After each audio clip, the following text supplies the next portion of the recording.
Thomas Mills is a lecturer on the diplomacy and foreign policy at Lancaster University in Britain, and he joins us now.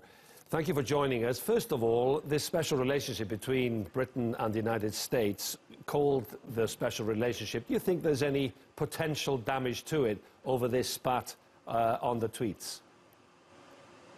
I think there is potential damage to it. I mean, the relationship between the President of the United States and the Prime Minister and the personal relationship has always been an important factor in that special relationship, and this is bound to damage that. This is damaging Theresa May. It's humiliating to be talked down to by the President of the United States. And what's different here, I mean, there's been disagreements between presidents and prime ministers in the past. FDR and Churchill disagreed during the war about the British Empire. Thatcher and Reagan disagreed about Grenada and the Falklands. But what's different here is that those disagreements took place in private. This is all happening in public, all on social media and Twitter, and we've seen how Trump engages with people on Twitter. And so it certainly is damaging. You listen to the strength of feeling in Britain today being debated in Parliament, people calling the United States President a fascist, calling seriously for him to be banned from the United States for inciting violence.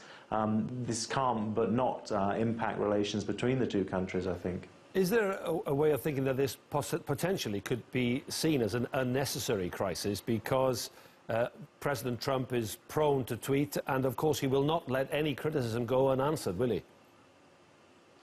Well, that's certainly right, and I think any of these kind of these issues immediately get exacerbated and blown up by Trump's actions on Twitter. But it's not entirely unpredictable. We know that this is how Trump interacts on Twitter. We know that he doesn't let criticism go and that he immediately fights back and attacks the people making any criticism. And so that's the situation we're in with the current US president, where these issues do flare up. It could have been smoothed over, but it could well continue to become an even bigger crisis now if it carries on. It's always been seen as an important relationship between, for a British Prime Minister certainly, to be seen to be getting on well with his or her American counterpart. Now, how difficult could this be for diplomacy in the future, especially with Theresa May, because she was one of the first to visit the White House after President Trump was inaugurated?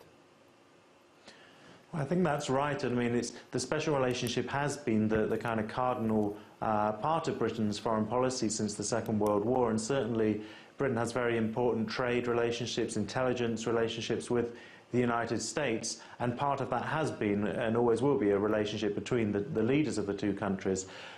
But in a way, this is a crisis of Theresa May's own making as well. She didn't need to align herself as closely as she did with Donald Trump. We knew the kind of platform he'd ran on when he became president, the kind of statements he'd made about Muslims, about women.